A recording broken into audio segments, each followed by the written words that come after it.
Hari Om children, welcome you all to today's video. This is class 6, Social Science, Social and Political Life, chapter 8, part 1, page number 67 and 68. In this video, you are going to have an introduction of the lesson. Before that, let us have the GK. Which is the country with the most people? The answer is China. China is the country with the most population. Okay, so here the map of the China is given.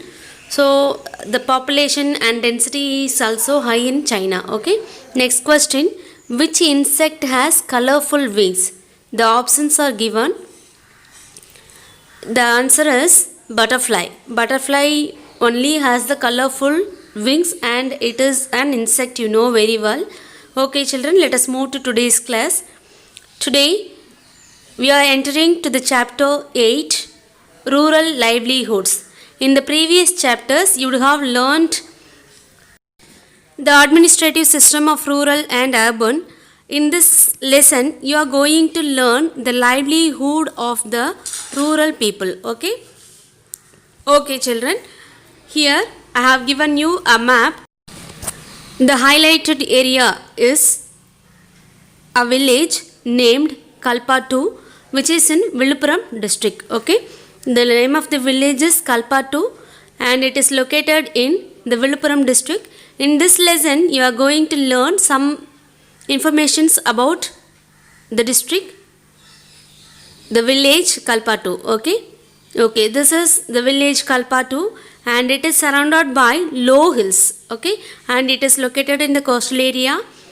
It is surrounded by low hills.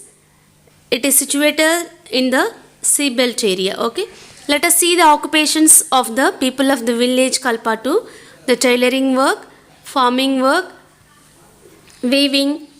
Some of them worked in tea shops and pottery work, fishing. Okay, some of them are also engaged in construction works. So these are all the occupations in Kalpattu village. So people are engaged in both farming and non-farming works. Okay, farming works means agriculture work and non-farming works are weaving, shop, owning a shop, a fertilizer shop and seed shop, running a hotel. Okay, so people are engaged in various works for their livelihood.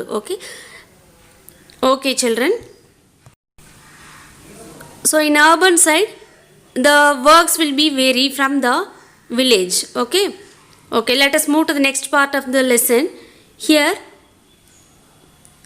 the food which are eaten by the people of Kalpattu village is given: idli, puri, rava and dosa. So as usual what we are taking is also taken by the village people of Kalpattu. Okay, so these are all the food taken by the South Indian people, you know well.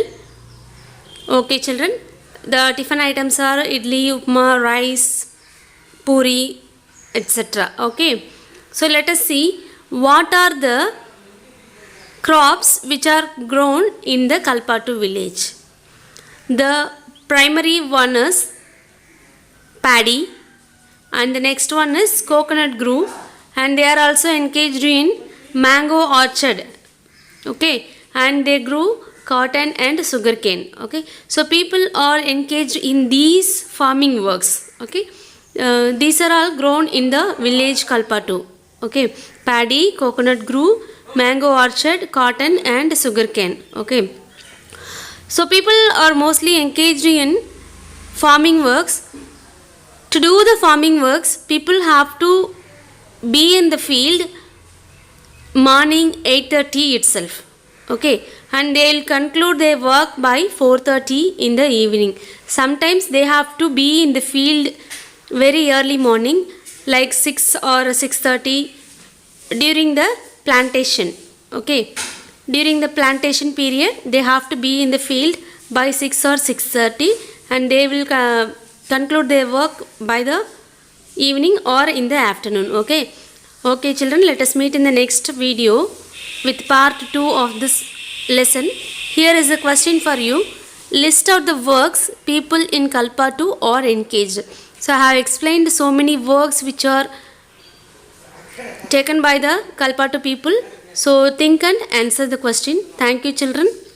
Let's meet in the next video. Until be safe and be happy. Thank you. Goodbye.